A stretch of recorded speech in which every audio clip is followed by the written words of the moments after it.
Selamat datang kembali di pembahasan mendalam kita. Kali ini nih kita mau kupas tuntas sesuatu yang penting banget, mendasar lah ya dalam persaingan bisnis zaman sekarang. Platform digital. Kita bakal fokus ke bab 4 dari sumber kita, judulnya juga lugas banget. Platform digital sebagai pusat bisnis. Jadi ini bukan lagi sekedar tambahan tapi udah jadi intinya gitu. Benar sekali. Ini nyambung banget sama aturan hashtag 2 yang dulu pernah kita bahas, soal algoritma dan data sebagai senjata kompetitif utama. Pesan utama dari bab 4 ini kuat banget sih, dan kayaknya nggak bisa ditawar lagi. Anda itu nggak akan bisa kasih pengalaman pelanggan yang superior, yang benar-benar personal, terus bisa diskalakan gede-gedean, tanpa menjadikan algoritma dan data itu jantung operasi bisnis Anda. Udah, gitu aja. Wah, jadi ini lompatan besar ya, bukan cuma sekedar pakai alat digital atau punya website keren gitu, tapi sadar sengaja menempatkan platform digital ini pas di tengah, di jantung bisnis. Menarik banget. Coba kita bedah yuk, kalau kita ngomongin raksasa kayak Alibaba gitu. Platform yang mereka bangun dan pakai itu sebenarnya apa sih? Apa yang bikin beda banget? Nah, sumber kita nyorot contoh Alibaba. Pendirinya Jack Ma, ini menarik nih, dia kan bukan orang teknologi ya, bukan ahli IT, tapi visinya jelas banget. Bangun fondasi bisnis di atas kemampuan algoritma buat ngumpulin, proses sama nyebarin informasi digital secara efisien. Jadi platform itu pada dasarnya kumpulan algoritma yang dirancang terstruktur buat tujuan bisnis tertentu, semacam orkestrasi instruksi software yang kompleks gitulah. Dan, nah, disinilah letak bedanya yang krusial banget, yang perlu kita paham. Punya kemampuan digital itu satu hal, ya.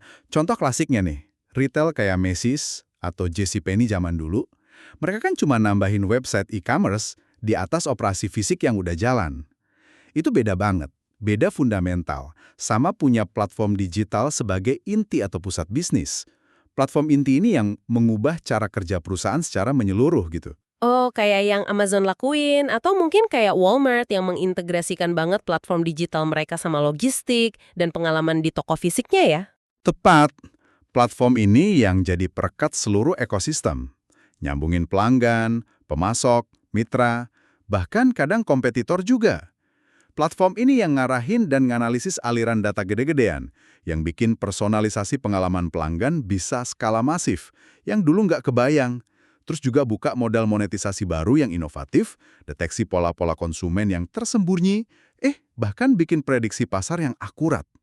Zaman sekarang nih, nggak punya platform digital di pusat bisnis tuh, ya bukan cuma ketinggalan sih, tapi udah rugi banget secara kompetitif. Signifikan ruginya. Oke, oke. Jadi kalau gitu pilihannya jadi jelas ya. Perusahaan kayak dihadapin sama keputusan strategis nih. Mau bangun platform sendiri dari nol, yang pasti butuh sumber daya gede kan ya. Atau beli aja platform yang udah jadi lewat akuisisi. Kayak Walmart beli Jet.com atau Disney yang ambil alih Hulu buat nguatin streamingnya.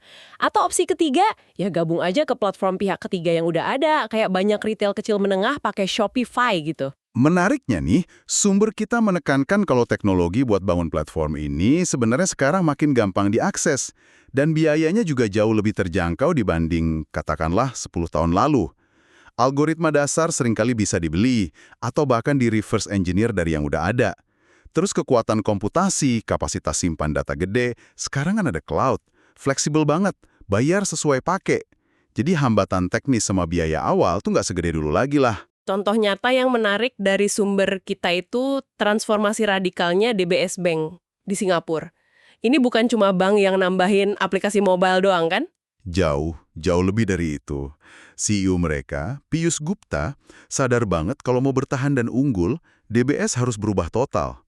Gak bisa lagi mikir kayak bank tradisional. Mereka harus adopsi pola pikir perusahaan teknologi. Gupta bahkan bilang secara eksplisit, DBS itu harus lihat diri mereka sebagai perusahaan teknologi 27.000 orang yang kebetulan punya lisensi perbankan. Keren kan? Mereka mulai bandingin diri, belajar dari raksasa teknologi kayak Google, Amazon, Netflix, Facebook. Bukan lagi cuma sama bank investasi kayak Morgan Stanley. Terus hasilnya gimana? Pasti bukan cuma perubahan internal aja kan? Terbaik di dunia sama beberapa lembaga top beberapa tahun berturut-turut loh. Dan pengakuan ini secara jelas dikaitkan sama transformasi digital mereka yang berani dan menyeluruh itu, yang menempatkan platform digital dan data di pusat strategi mereka. Ini nunjukin kalau transformasi ini tuh bukan cuma mungkin, tapi bisa banget ngasilin keunggulan kompetitif nyata, bahkan di industri yang ketat banget regulasinya kayak perbankan. Jadi ini bukan soal teknologinya aja lagi, tapi soal visi dan keberanian pemimpinnya. Oke, makin jelas nih. Coba yuk kita bongkar lagi komponen utamanya. Anda dari tadi nyebut terus algoritma sama data. Algoritma itu kalau disederhanain, ya intinya kan serangkaian instruksi atau langkah-langkah spesifik gitu ya buat mecahin masalah atau capai tujuan tertentu. Mirip resep masakan atau cara kerja otak kita pas ambil keputusan gitu lah ya. Tapi ini versi software. Sumber kita punya analogi bagus nih. Iya, yang analogi toko sepatu keluarga penulis di India itu ya. Saya ingat. Betul. Toko kecil itu kan harus bisa prediksi permintaan sepatu jenis apa, ukuran apa, berapa banyak, lihat pola musim, festival lokal, acara nikahan, dan lain-lain. Mereka ngelakuinnya pakai pengalaman sama intuisi bertahun-tahun. Nah, secara konsep, ini mirip cara kerja teorema Bayes, prinsip statistik yang jadi dasar banyak algoritma prediktif di platform digital modern. Sama-sama usaha bikin prediksi berdasarkan data masa lalu dan pola yang kelihatan. Bedanya ya jelas di skala, kecepatan, sama kecanggihannya sekarang. Kita punya AI, kecerdasan buatan, terus khususnya lagi ada machine learning atau pembelajaran mesin.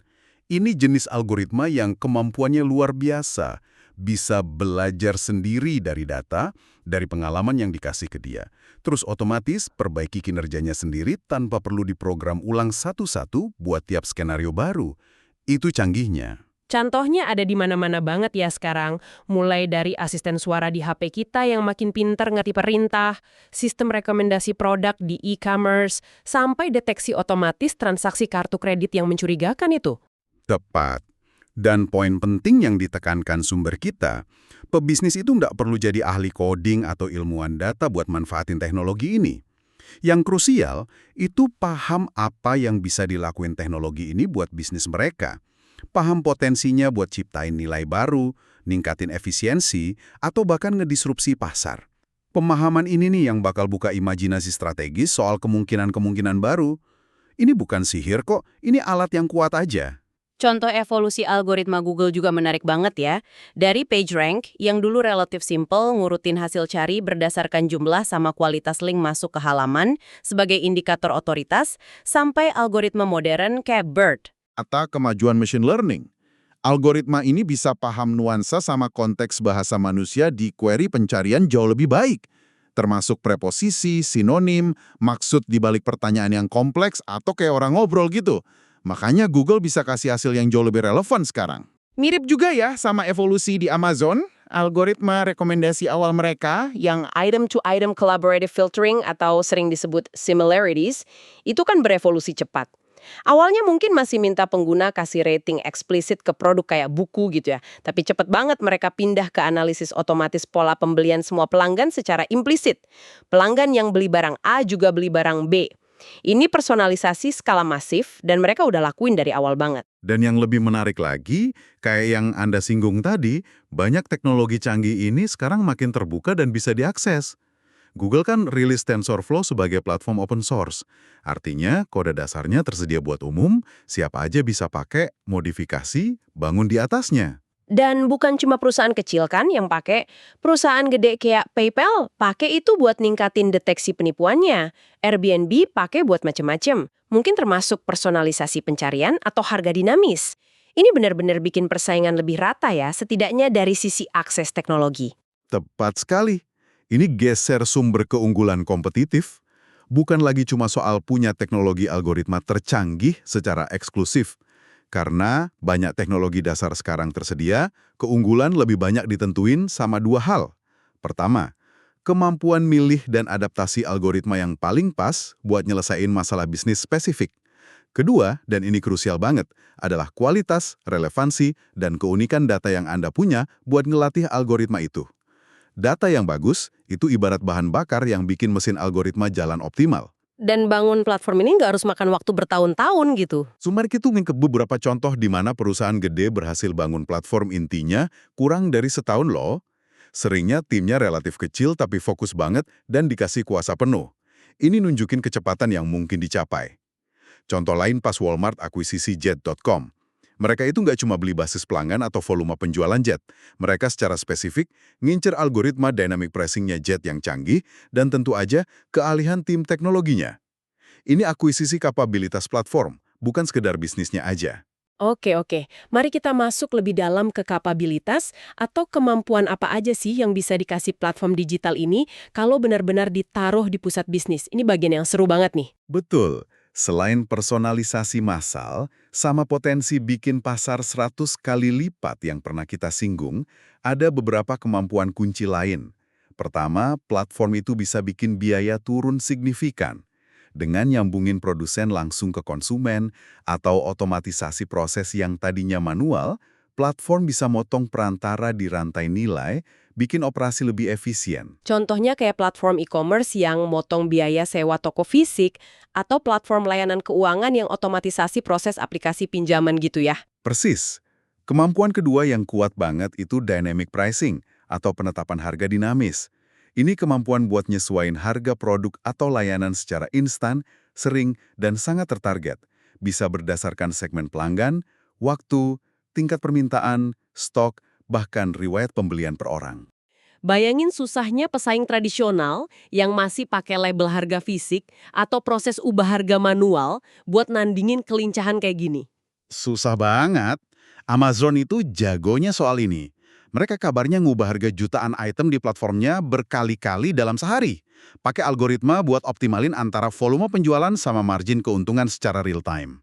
Mereka nggak cuma respons pasar, tapi aktif ngebentuk pasar pakai strategi harga mereka. Meskipun praktek mereka ngatur harga penjual pihak ketiga di marketplace-nya sempat kontroversial ya, tapi ini nunjukin betapa seriusnya mereka pakai harga sebagai tuas strategis. Ini bukan sekedar diskon musiman, tapi alat manajemen permintaan dan persaingan yang presisi banget. Kemampuan ketiga yang disorot, bagaimana platform jadi kunci pertumbuhan eksponensial. Gimana caranya tuh? Kuncinya di data pelanggan yang ngumpul terus di platform. Tiap interaksi, tiap transaksi, itu kan data point.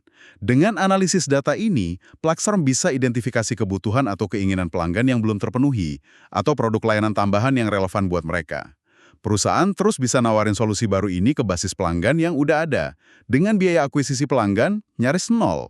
Wah, ini secara drastis ngurangin risiko yang biasanya ada di inovasi atau peluncuran produk baru ya. Karena udah tahu ada pasarnya di dalam ekosistem sendiri. Tepat. Lihat aja Amazon, gimana terus ekspansi dari jualan buku online jadi hampir semuanya. Elektronik, pakaian, makanan segar, cloud computing, AWS, streaming video, perangkat pinter. Semua dibangun di atas platform inti dan data pelanggan mereka. Contoh lain, Adobe. Mereka transformasi dari jual lisensi software kotakan jadi model langganan software as a service SaaS lewat platform Creative Cloud. Ini nggak cuma ciptain pendapatan berulang yang stabil, tapi juga bikin mereka bisa terus nambah nilai dan layanan baru di platform yang sama. Hubungannya sama pelanggan jadi berkelanjutan. Bahkan contoh dari industri yang beda banget kayak Qantas Airlines. Mereka pakai platform program loyalitas frequent flyer mereka yang kaya data perjalanan sama demografi pelanggan buat luncurin produk baru, asuransi kesehatan. Mereka pinter banget integrasinya. Anda bisa dapat poin Qantas dari premi asuransi atau bahkan dari aktivitas sehat kayak capai target langkah harian yang dilacak aplikasi. Ini contoh brilian manfaatin aset data buat masuk pasar baru dengan biaya rendah. Kisah lahirnya AWS juga instruktif banget dan relevan di sini. Ini kan nggak dimulai sebagai ide produk baru buat pasar luar. AWS lahir dari kebutuhan internal Amazon sendiri buat bangun infrastruktur teknologi yang scalable dan andal buat dukung operasi e-commerce mereka yang gede banget, terutama buat penjual pihak ketiga di marketplace. Tim internal yang dipimpin Andy Jassy terus sadar kalau kapasitas komputasi, penyimpanan, sama layanan infrastruktur yang mereka bangun ini bisa jadi produk sendiri buat ditawarin ke perusahaan lain.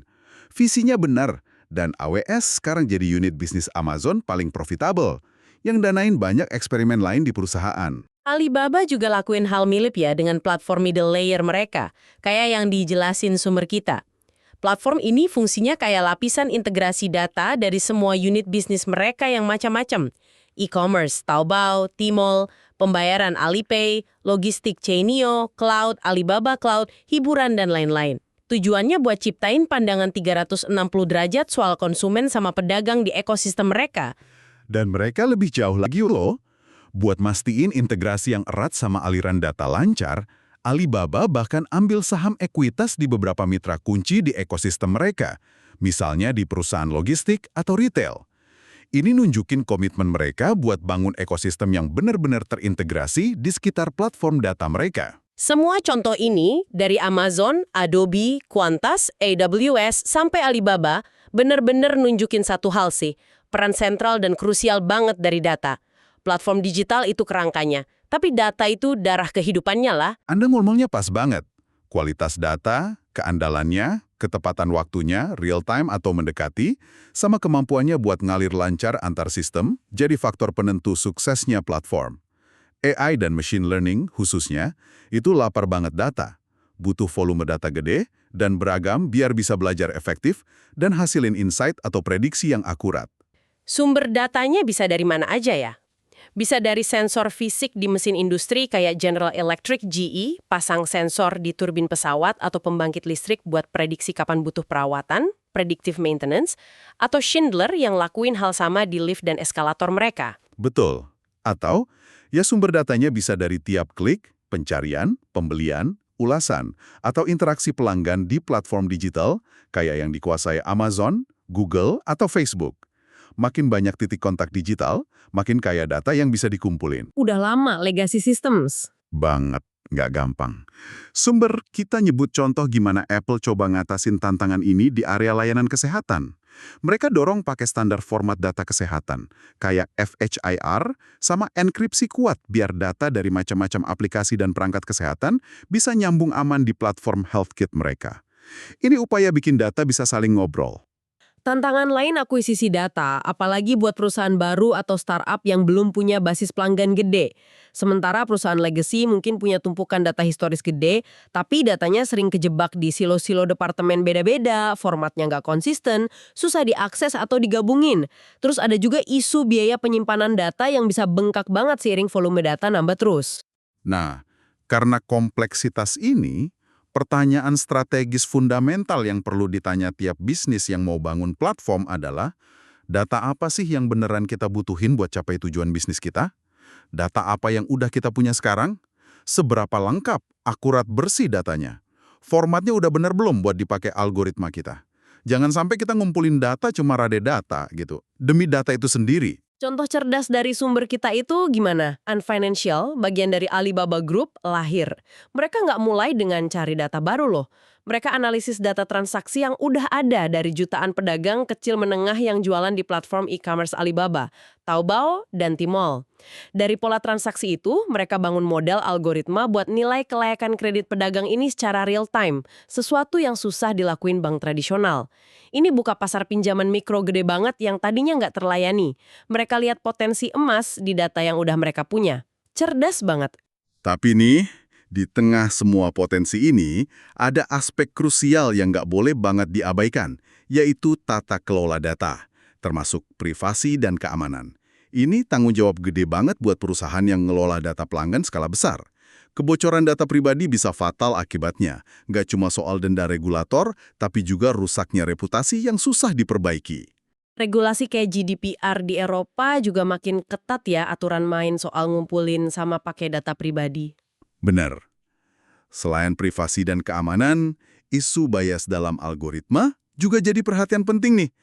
Algoritma yang dilatih pakai data historis yang mungkin ada bias sosial atau strukturalnya bisa hasilin keputusan yang bias juga. Misalnya dalam penilaian kredit, seleksi kandidat kerja, atau bahkan sistem penegakan hukum.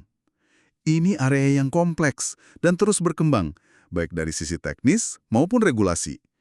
Perusahaan respon ini macam-macam caranya. Misal Google rilis alat bantu perusahaan lain terapkan teknik perlindungan privasi data, atau Apple yang promosiin model komputasi federated learning biar bisa latih algoritma tanpa mindahin data mentah pengguna ke server pusat. Intinya, aspek tata kelola dan etika data ini harus jadi bagian integral dari strategi platform digital, bukan cuma tambahan aja. Jelas banget ya, data itu aset sekaligus tanggung jawab besar. Nah, sekarang yuk kita lihat contoh nyata gimana perusahaan tradisional berhasil transformasi total dengan naruh platform digital di pusat bisnisnya. Sumber kita sajikan studi kasus menarik banget soal B2B digital di Brazil. Mereka ini kan awalnya bagian dari grup retail fisik gede, Lojas Americanas. Gimana sih kisah mereka pindah dari retail tradisional jadi raksasa e-commerce berbasis platform? Perjalanan B2W ini emang instruktif banget, penuh lika-liku sama keputusan berani. Dimulai akhir 90-an, pas gelombang.com pertama, Lojas Americanas luncurin americanas.com sebagai kanal e-commerce mereka. Terus, buat nguatin posisi, mereka merger sama pemain e-commerce lokal lain, Submarino, jadi B2W. Tapi, pas krisis finansial global 2008, kayak banyak perusahaan lain, mereka sempat ngerem investasi di platform digital ini. Mungkin ya, karena ekonomi lagi nggak pasti. Terus, apa pemicu perubahan besarnya? Kapan mereka mutusin buat benar-benar all in ke digital? Titik baliknya, menurut sumber kita, itu pas momen krusial, Natal tahun 2010. Waktu itu, pesanan online meledak banget, tapi infrastruktur logistik mereka, yang waktu itu masih bergantung banget sama jasa pihak ketiga, ternyata nggak siap. Akibatnya, gagal kirim massal parah, pelanggan kecewa berat. Pengalaman pahit ini yang jadi katalis perubahan strategi radikal. Manajemen B2B negasin lagi, fokus utama harus balik ke pengalaman pelanggan. Dari situ, lahir keputusan strategis berani banget. B2B harus berhenti ngandelin pihak lain buat fungsi sepenting logistik sama teknologi. Mereka harus bangun sendiri platform teknologi inti sama infrastruktur logistik yang andal dan nyambung. Itu pasti pertaruhan gede banget. Bangun infrastruktur logistik sama platform teknologi sendiri dari nol kan butuh modal luar biasa gede. Gimana mereka ngatasin tantangan dana sama arus kas? Apalagi model bisnis retail online awal mereka kan biasanya banyak modal nyangkut di inventaris barang. Nah, di sini nih, kelihatan cerdasnya strategi mereka. Buat ngatasin masalah arus kas sekaligus percepat pertumbuhan platform, tahun 2013, mereka launching B2W Marketplace. Ini platform dua sisi yang bikin penjual pihak ketiga third-party sellers bisa nawarin produk mereka langsung ke pelanggan B2W, pakai infrastruktur teknologi sama logistik yang mulai dibangun B2W. Penjual ini bayar komisi buat tiap penjualan. Jadi model marketplace ini bantu arus kas karena B2W nggak perlu nanggung biaya sama risiko inventaris produk dari penjual pihak ketiga itu. Tapi tetap dapat duit dari komisi dan nambah banyak pilihan produk di platformnya. Cerdas. Cerdas banget. Langkah ini nggak cuma perbaiki struktur modal mereka, tapi juga signifikan ningkatin daya tarik platform buat pelanggan, karena pilihan produk jadi jauh lebih banyak. Visi yang jelas ini, plus eksekusi yang mulai nunjukin hasil, berhasil narik perhatian investor global gede. Tahun 2014, Tiger Global Management, firma investasi top, nyuntik dana investasi gede ke B2W. Suntikan dana dari Tiger Global ini pasti jadi bensin buat ngebut lebih kencang lagi ya? Tepat sekali. Dana segar ini bikin B2W bisa lakuin serangkaian akuisisi strategis yang penting banget buat nguatin kapabilitas platform inti mereka, baik di sisi teknologi maupun logistik. Sumber kita nyebut beberapa akuisisi kunci. Uniconsult buat sistem back office, Ideais, sistem front office e-commerce, Tarkena, manajemen data pelanggan dan inventaris, Admetic, alat optimasi iklan toko virtual, sama eSmart, pengembang platform toko online. Mereka secara sistematis ngakuisisi teknologi sama talenta yang dibutuhin buat bangun platform kelas dunia. Mereka nggak cuma beli, tapi bangun kemitraan juga. Benar. Mereka juga proaktif kolaborasi sama institusi akademik top dunia, kayak MIT sama Stanford University, buat terus serap ilmu teknologi terbaru dan pastiin platform mereka tetap kompetitif di garis depan inovasi. Ini nunjukin pendekatan yang komprehensif lah dalam bangun kapabilitas. Terus gimana hasilnya setelah semua investasi sama perubahan strategi ini? Pertaruhan besarnya itu berhasil nggak? Hasilnya, menurut sumber kita, wah, mengesankan banget. Tahun 2017, B2W berhasil capai titik balik penting. Mereka jadi perusahaan yang hasilin arus kas positif, cash generating, bukan lagi perusahaan yang bakar duit terus buat tumbuh. Dan yang lebih penting lagi jangka panjangnya, mereka berhasil pertahanin posisi pemimpin di pasar e-commerce Amerika Latin yang kompetitif banget. Bahkan pas raksasa global kayak Amazon sama Walmart mulai serius masuk pasar itu. Mereka nggak berhenti di situ. Terus inovasi dengan luncurin Amap Digital, dompet digital mereka sendiri buat bikin ekosistem pembayaran lebih nyambung. Dan terus terapin AI di macam-macam operasi mereka. Wow, ini benar-benar kisah transformasi bisnis yang luar biasa sih. Pelajaran utamanya jadi jelas banget, butuh komitmen total, nggak main-main ke pengalaman pelanggan, dan keberanian strategis buat investasikan sumber daya, bahkan gede-gedean, guna bangun kapabilitas digital inti, yaitu platform teknologi sama infrastruktur pendukungnya. Bukan cuma nempelin digital sebagai lapisan tipis di pinggir bisnis utama, tapi jadiin jantung operasinya. Jadi nih, Kalau kita tarik kesimpulan dari pembahasan mendalam kita kali ini, persennya jelas banget ya. Platform digital itu bukan lagi cuma opsi teknologi yang bagus kalau punya, tapi udah jadi keharusan strategis mutlak buat bisa saing, bertahan, dan unggul di era bisnis sekarang.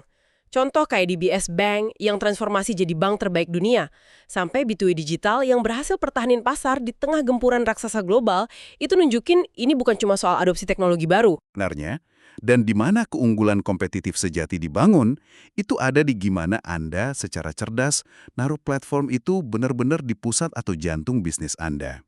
Gimana Anda integrasiin secara dalam sama aliran data yang relevan, bangun ekosistem mitra yang kuat di sekitarnya, rancang model monetisasi yang berkelanjutan, dan yang paling penting, pastiin semua elemen ini kerja bareng secara harmonis buat terus ningkatin pengalaman pelanggan. Ini butuh visi strategis jangka panjang sama kepemimpinan yang kuat dan berani buat eksekusi visi itu, ngelewatin macam-macam tantangan operasional dan teknis di jalan. Dan ini bawa kita ke sebuah pemikiran penutup yang menarik nih buat Anda renungkan lebih lanjut. Mengingat teknologi platform sekarang makin terdemokratisasi, artinya makin gampang diakses, sama diadopsi lebih banyak perusahaan baik gede maupun kecil. Apakah menurut Anda nih, keunggulan kompetitif ke depan bakal lebih ditentuin sama kemudahan akses ke teknologinya itu sendiri, atau justru keunggulan bakal makin geser ke arah imajinasi strategis, sama keberanian eksekusi kemampuan buat bayangin model bisnis baru yang dimungkinin platform, dan keberanian buat benar-benar naruh platform itu di jantung operasi Anda, sambil secara bijak ngelola kompleksitas operasional sama tantangan tata kelola data yang pasti ngikutin. Di mana sih letak kunci keunggulan di era platform ini? Sebuah pertanyaan fundamental yang relevan banget buat dipikirin sama setiap pemimpin bisnis saat ini. Sampai jumpa di pembahasan mendalam kita berikutnya.